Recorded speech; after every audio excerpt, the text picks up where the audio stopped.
What is going on, everybody? So today I'm making a video about how to keep anemones and our experience here at Technicians on how to be successful when caring for them. Let's get into it. All right, so first we have a carpet anemone. I'm not going to focus too much on these because you don't really see them in aquariums that much, and I don't recommend having these in the aquarium, so I'm not going to focus on them today. The reason why I don't like having them in aquariums is they're highly aggressive, will eat smaller fish and even bigger fish. Clowns will be hosted by them, but I generally kind of steer people away from these just unless you have a really big aquarium, just because, you know, if they will snag smaller fish, they will eat anything that comes in their area. Although I love the colors on them, the greens, the blues, the reds, I love these guys.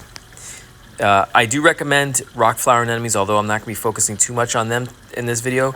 I think they're awesome for the simple fact that they're a great beginner coral. They come in all different types of color variations, and they're pretty hardy also, and you can find these at most fish stores for sure. And they're relatively cheap, about $15 for the cheapest one, and then if you get like the tricolor ones that are really vibrant, they could be probably up to $100 or something like that. They're honestly one of my favorite corals and anemones to put in people's tanks to start off with, just because you get instant gratification, you get a lot of color, and it's a great indicator coral to see the health of the tank. But I'm not going to focus on them today. What I wanted to talk about today are the rose bubble tip anemones, for the simple fact that they seem to be the most popular in the hobby of all the anemones, and that's because of the movement you get from these corals. You get a lot of movement, a lot of color. People seem to be attracted to that, and because it's an anemone that most people kind of see pairing with clownfish, and people love to start off a tank with the anemone clownfish. That seems to be the thing that catches most people's interest. Now, I work for a company called Technicians doing service, and all the anemones that you see in this video are all videos that I've taken in service customers' homes. And I wanted to share with you some commonalities that I've noticed on how to keep these particular anemones successfully. So now let's talk about the big four. Calcium. All these tanks have calcium between 450 and 425. Alkalinity, about 8.5 to mid 7s. The thing that I've noticed the most about keeping anemones successfully is nitrate.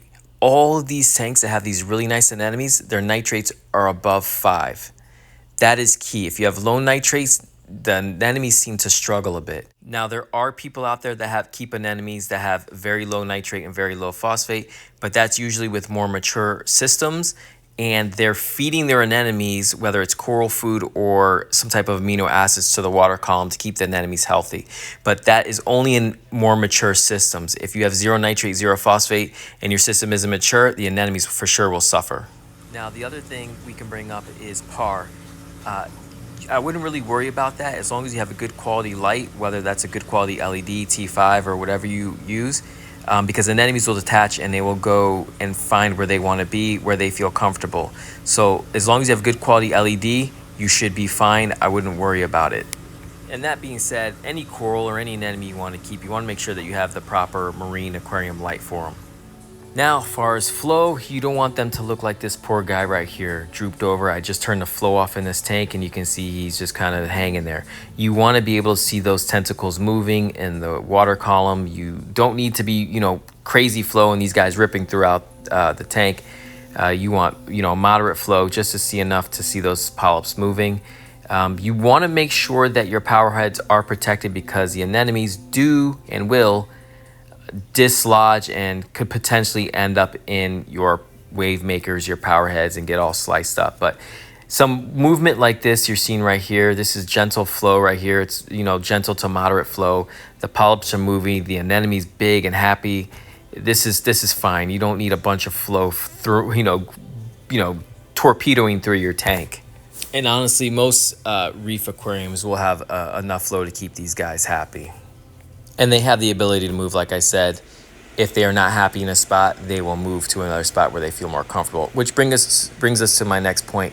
If you're going to keep anemones, be mindful of what you keep with them, because they can be in one spot like this coral was for a long time, and then one day they might not like that spot anymore and dislodge and take a trip throughout the tank, and whatever they go by or whatever they touch, they will sting, as they did here with some beautiful hammer corals. But the one right here to the right actually was stung by the anemone and lost a head.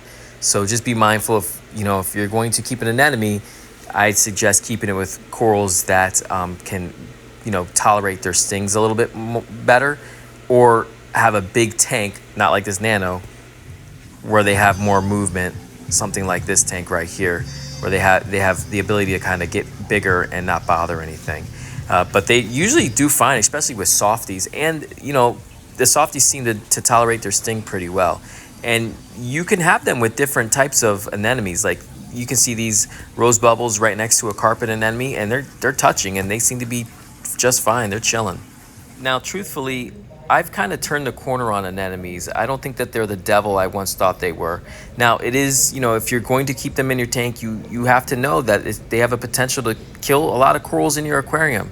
But if you plan properly and you stay on top of it, you should be fine. And they really do offer a lot in an aquarium as far as aesthetics. And I think they're beautiful looking. And if you look at a tank like this that was planned to have anemones, all the anemones are at the very top.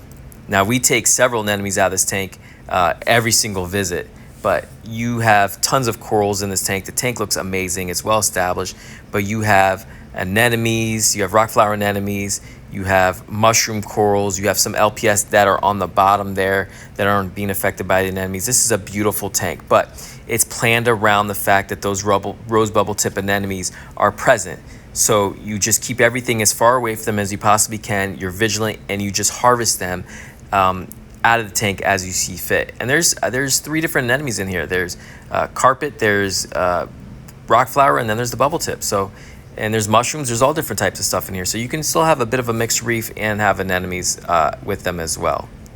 And like I said, as long as you're harvesting them and you're staying on top of it, you should be successful, because this tank is absolutely stunning. It's beautiful, and definitely makes you look at anemones like they're definitely worth having, especially in a tank like this size. It's absolutely really beautiful to look at. You have some rock flowers down here on the bottom that add a lot of color to the bottom of the aquarium. With the rose bubbles up top, you have some LPS, you have a blasto. Down on the bottom, sand, so they're not glued to a rock, so you can easily move them out of the way if you need be. You have a bunch of softies here, Recordia mushrooms, Discosomas, Redactus, all different types of mushrooms down here. So I highly recommend mushrooms with anemones. And you still have tons of color and a good variety of corals still in this aquarium. So again, in the past, I was a little bit shy of putting anemones in people's tanks, but as long as you stay on top of your game, you harvest them properly, you're good to go. Just look at this, how beautiful this tank is. I'm going to do another video and get more depth about this topic, but I just wanted to give you guys a quick rundown. Thanks for watching.